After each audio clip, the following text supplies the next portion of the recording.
আমরা বলছি স্পষ্ট দায়িত্বহীন ভাষায় বলছি, যাদের ডবল নাম আছে, 3 জায়গায় নাম আছে, 4 জায়গায় নাম আছে, একাধিক জায়গায় ভোটার লিস্টের নাম আছে, তাদের নাম বাতিল করা হোক। কিন্তু বৈধ ভোটার থাকার পরেও যদি কাউকে ডি ভোটার করা হয়, কনস্টিটিউশন প্রোটেকশন ফর্ম কিন্তু যার নাম বাদ গেছে তার পাশে থাকবে। আর যে BLO officer, booth level officer এর নামটা কেটেছে অবৈধভাবে বা ডি ভোটার করেছে, তার বিরুদ্ধে আইনি গণতান্ত্রিক প্রক্রিয়ায় লড়াই আমরা চালিয়ে যাব।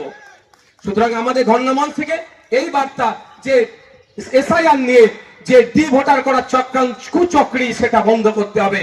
তাই বন্ধুগণ, এই নিয়ে আমাদের ধর্ণামঞ্চের আগামীকাল রবিবার, পরশুদিন সোমবার আমরা 3টে জায়গায় ডেপুটেশন দিয়ে ধর্ণামঞ্চ পরশুদিন এই ফেজের আমরা সমাপ্ত করব।